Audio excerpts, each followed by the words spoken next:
Well, ladies and gentlemen, we are going to go ahead and service the clutch. I know I said it seemed like it was getting power right then, but I still feel like I'm missing some low end power, a lot of low end power that she had when I first got her. I mean, this thing's a monster, don't get me wrong, but I feel like I'm missing power. So we're going to go ahead and pull the clutches off and go ahead and service the one-way band, because it's been like this ever since I sunk it that one time, and I probably should have serviced it. So we're going to go ahead and pull everything off and service it. So we're going to help y'all out. This is going to be how I'm going to go ahead and show y'all how to change the belt and how to get to the belt on a Gen 1, which is the belt, taking the belt off and all that is the same for every single one. So first off, I don't know about the Gen 2, but Gen 1s, you got to take these plastics off, which ain't hard. It's a rivet there, bolt heel, a couple, well, I call them pop rivets. I don't know what they call. And mine has a bolt right there holding the, see, mine has a bolt right here holding this plastic in. So let me go ahead and I'm going to take, oh, don't forget these two. These are 10 millimeters. I think these are 14s. I don't remember right now. But these are 10 millimeters. Take these two off. Take these two off. Take the pot rivets out. I have a bolt back there. Some people don't have a bolt. Some people have a pot rivet, I think. Anyway, I'm going to take all this off right fast to get to the belt box.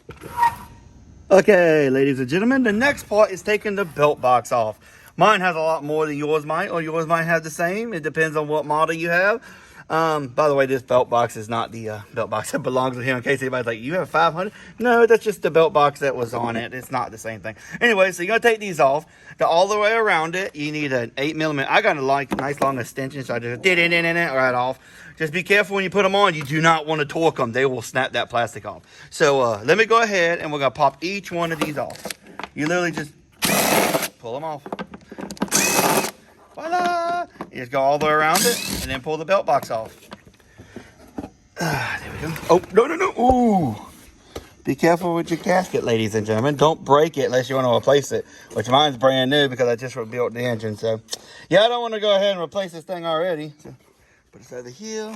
Hope the gasket's fine. Okay, so the next step is, see if you can guess. Yeah, that's right. Take the belt off. So, you got this little bolt here. This is a bolt. You can buy tools, but you can go to Napa or any other store and get a bolt. I will put the size right here somewhere because I don't remember what size it actually is.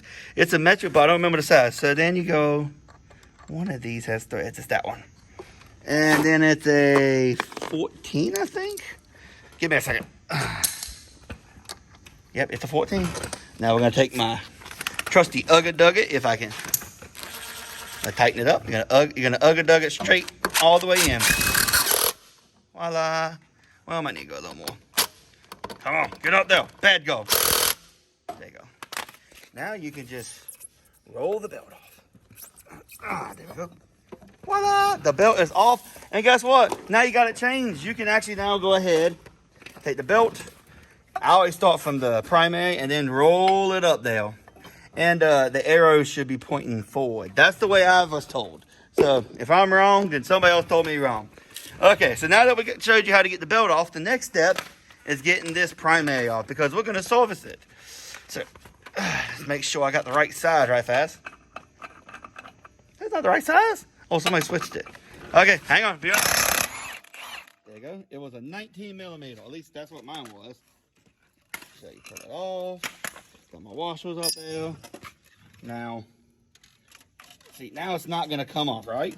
So you're going to have to buy this special tool. This is a CVTech one. It's longer.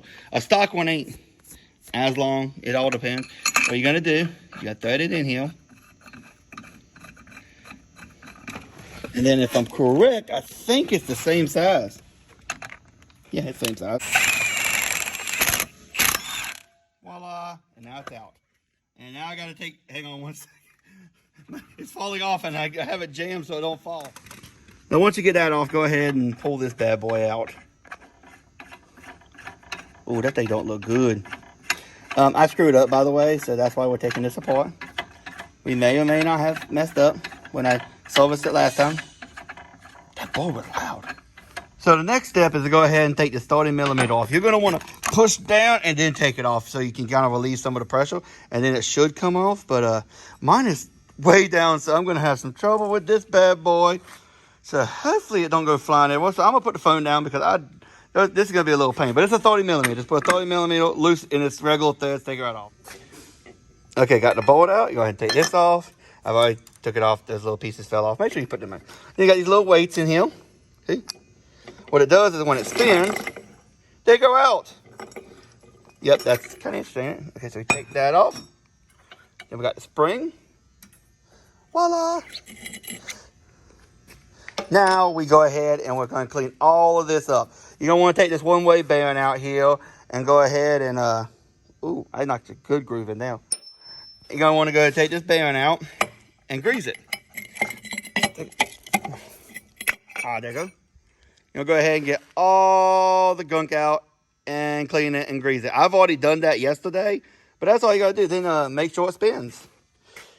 I don't know if I can do, let's see if I can do this with my hand. I can't do it with my hand because without put it in the grease. See how easy that turns? Anyways, let me clean this all up and then we'll go ahead and show you how to put it right back together. So we got it all greased. We got it. Now it's time to put it back together. Now this is for the CVTech clutch. Dang it. I'm always missing my little screwdrivers. Anyway, so I'll show y'all what to do. You're literally going to want to push down and then take a screwdriver. This is a little too big. And then kind of notch it over, and slowly walk it down. Don't beat it. If you force it, it won't go. Well, mine might just go because it wants to go because I took it off yesterday. Hang on. It might still be too big.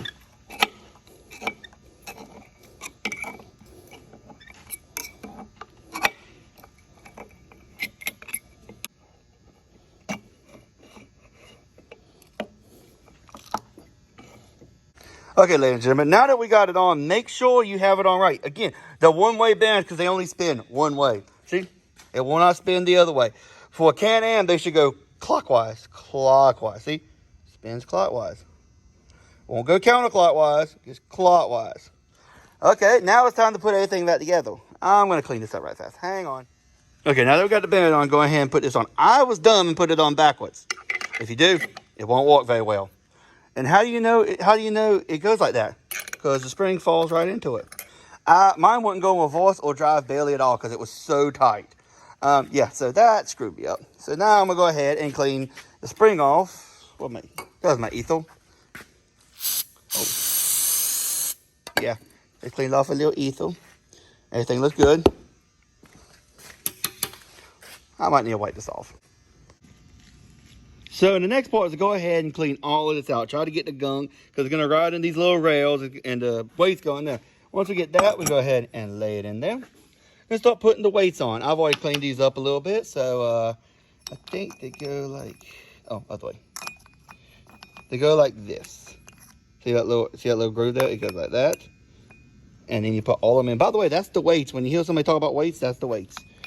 Go ahead and put them in. Okay. And then we're going to put all of these in. Okay, see? All of them in now. Everything's cleaned up. I've already cleaned all of this up. Now you got to put this in. Okay, by the way, I'll go ahead and show you this. That's what the one that, oh, there it is. That fell off. These keep falling off on mine. You just put them back in here. The little end goes to the top. The big end goes to the bottom. See? Mine keep falling. Wait, did I put it on there? Yeah, I put it on. It's pretty easy to tell how it goes. And then you just go ahead and yeah. It's a lot easier if I had another hand. Okay. Now you're going to want to make sure you line this groove up right there. See right there? See how that's is that like hexagon, I think? Yeah, line it up and push down until it goes into a spot. And then put your bolt in. So give me 1 second. I'm going to do it because I need both hands for this.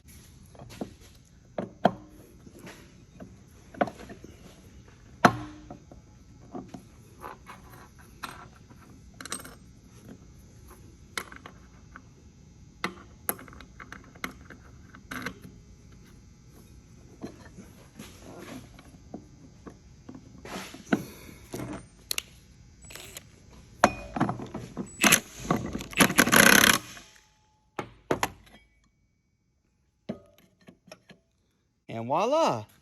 Don't mind that. Okay, doggo. Now we can push it in. Everything seems to be good. Now I'm going to get a torque wrench. I think it's 80 feet-pounds to torque it down. Oh, no, I'm going to have to put it on the bike to do it. So I'll go ahead and put it right here. Wait, right here. I'll put how much it takes. Well, that's all you got to really do. Like when you take the bearing out, make sure you take it out, clean the grid out. I use brake cleaner, ethyl, and then put some grease in there and then spin it. Make sure it spins freely. If it don't spin freely, then you're probably going to have to, if you're lucky, you might be able to spray some W40 or something, get freed up, or you're going to have to replace it. I would probably replace it myself. So anyways, let's go put this back on and see if this fixes our problem. Okay. I forgot to say, put some red Loctite on this. And then I took it off. Then torque it down, put the red Loctite and torque it down. Put the red Loctite on. It vibrates a lot. It'll probably vibrate off if you ain't careful. So yeah, just a heads up. And now it moves just freely. Hopefully this works. Well, the one-way band spins now, so that's always good. Last time it wouldn't spin because what happened was the cup that the spring goes in, I put it upside down. I know. So like, how are you that dumb? I was in a rush. I was trying to do it on my lunch break. You know, anybody who has a job like farming or something where you don't get a lot of off time, you have to do it when you can. You understand what I'm saying. I was rushing and it just kind of happened. So let's go ahead and throw this back on and see, does this fix our problem? Okay, ladies and gentlemen, let's go ahead and show you. Okay, lay it in down. Then, again, this is a lot easier with two hands. Now now you put it on top. See? Put it in this one for us. Put it on top. Then spin it. Again, it's easier with two hands than it is with one hand because I can't really get my hand into the. There we go. Woo! Okay, so you know us now. Go ahead and take the bolt out. Does my ugga dugger. Again, I'll put it up here. Okay. Now you might think you're done now, but you're not. So here's something that some people forget to do. Now you see how the belt looks? It looks loose. So now you're going to take this and spin it. And spin it. Keep spinning it till it gets tight. Again, this is easier with two hands. Okay? Spin it till it gets tight. Now look, it's nice and tight, which I'm going to go ahead and spin it a couple more times just for safety. You know, you want it to ride up on top of these. Yep, see? So she's ready. Oh, by the way, in case, I don't know if I said it, make sure you clean all this up, like if it has a bunch of scars and stuff. Mine's cleaned up. I cleaned it up yesterday. And I put Loctite on these. I know a lot of people say, don't do that, but I put Loctite because these are going to vibrate. And I don't want my clutch coming out and whacking me in the leg.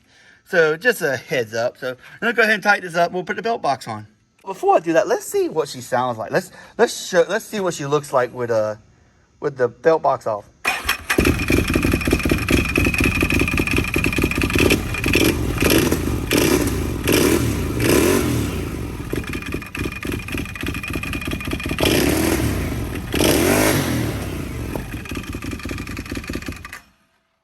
Just in case anybody wanted to see how the belt system works, as you press the throttle, that front primary pushes in and it rides it up, which speeds you up.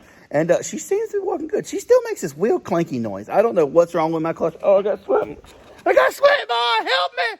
Anyways, but it's fine. I mean, the worst you can do is break and the belt box. I mean, I've serviced it. It does what it's supposed to, so it's not, I don't know. Maybe it's supposed to make that noise. I don't know. Maybe somebody could tell me. I've serviced everything. Maybe this clutch is just shot. I mean, the one-way band works and everything else works. So anyways, let me go ahead and put it all back together. Okay, now make sure you put your gasket on right and inspect it for any slits or anything like that, because this is what gets water in there and you got to reservice it again. That's what happened to me. Okay, remember, this little piece that goes to the bottom, it goes just like this. It should be common sense. The thing goes up.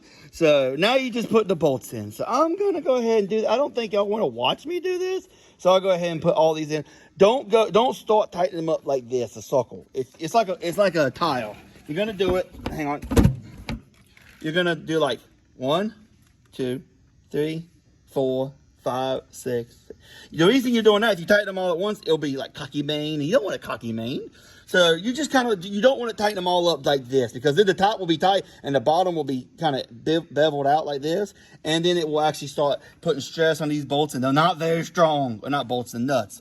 They're not strong. Trust me, the reason I got, this is new because the last one had bolts with nuts on the back because they broke them out.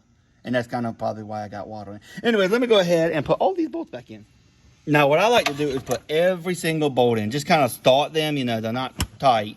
But that way the gasket is 100%. And now you can start tightening them up. Like I said, you got to go one here. I'm not really torquing them yet. You just kind of, tighten them up a little bit here, a little there. You don't want to torque them. And then you just go back, then up here, Now go there and then back and forth. And then when you come back, take like you a little ratchet. Like I got my little baby ratchet here, and maybe tighten them a little bit more. But the gaskets should hold and they shouldn't vibrate out. I've never had any vibrate out, but you don't want to torque on them. If you torque on them, you're going to break them, guys. There's no ifs, ands, or buts. They are going to break off and they're going to be gone forever. Yeah, I can't sing. Anyways, let me go ahead and get all of these tightened up. Okay, I got it on. Then go ahead and put your floorboard on. I don't think I have to explain this, but you just put it on. My pot rivets aren't doing so well. I need some new pot rivets. Then, like I said, I took my little small, my small one, and put an 8 on it and just went around it slowly. I mean, you want them tight, but you don't want to break them. I mean, they will break, so you don't need them like uber tight, just when they start to have a lot of tension. And then after that, go ahead and get your tools up and put them up. I have all my tools in this box, along with some wheel bands, a spell belt, and some other stuff. So make sure you have your tools, ladies and gentlemen. Don't lose it. You can get these bolts for fairly cheap. This bolt, she's still good for a while. Now this thing, she was expensive. I think I got it on Amazon. I ain't for sure. But no, maybe I did. You gotta find one for a CVTech. Ah, man, I always want to say CVT, but CVTech Trailbloc clutch puller. If not, a stock one will not work. Apparently, there's a way to make the stock one work, but I don't know how to. So I just got the one that fits it. If not, you need a stock one if you have a stock clutches. Anyways, I guess. Well, ladies and gentlemen, as always, thanks for watching. This is a couple days later. I was planning on taking the Can-Am out and doing some full sends with it and getting some good videos. And guess what? I got some amazing videos, but it was all mud videos. And sadly, my walk-on videos don't do as good. So I would so people would not watch it if it was about servicing the clutch and then I immediately went to the mud video. All in one video. People would never watch it or it would do horrible. So I have to separate them as much as I don't want to separate them. I want them to be together. So I'll give you a little sneak peek right now.